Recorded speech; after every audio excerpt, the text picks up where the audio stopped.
স্বাস্থ্য অধিদপ্তরের মহাপরিচালক ডাক্তার রোবেদ আমিন, পরিচালক ডাক্তার ফজলে রাব্বি সহ শেখ হাসিনা সরকারের সুবিধাভোগী ও নিয়োগপ্রাপ্তদের নিয়োগ আদেশ বাতিল সহ ৮ দফা দাবিতে সংবাদ সম্মেলন করেছে বৈষম্যের শিকার চিকিৎসক, মেডিকেল টেকনোলজিস্ট, নার্স ও কর্মকর্তা কর্মচারীরা।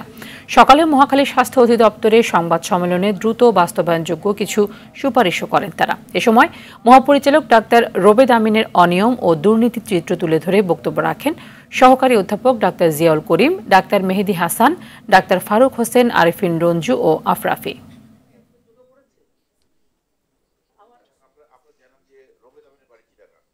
৩-৮-২৪ তারিখে ছাত্র জনতার আন্দোলনের বিরোধিতা করে ফ্যাসিবাদের দোসর চিকিৎসকদের অংশগ্রহণে যে শান্তি সমাবেশ করা হয়েছে, কেন্দ্রীয় শহীদ মিনারে তার অন্যতম পরিকল্পনাকারী ও বাস্তবায়নকারী হিসেবে চিহ্নিত বর্তমান নিয়োগপ্রাপ্ত স্বাস্থ্য অধিদপ্তরের ভারপ্রাপ্ত মহাপরিচালক ডাক্তার রোবেদ আমিন।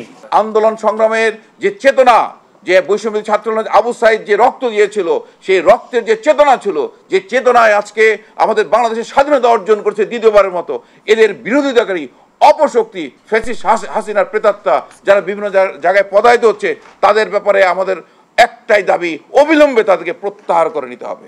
বিগত সরকারের সুবিধাপ্রাপ্ত এবং বৈষম্য বিরোধী ছাত্র জনতার আন্দোলনের বিরোধিতাকারী স্বাস্থ্য অধিদপ্তর এবং অন্যান্য স্বাস্থ্য প্রতিষ্ঠানের গুরুত্বপূর্ণ পদে যাদের নিয়োগ প্রদান করা হয়েছে, তাদের নিয়োগ আদেশ বাতিল করতে হবে।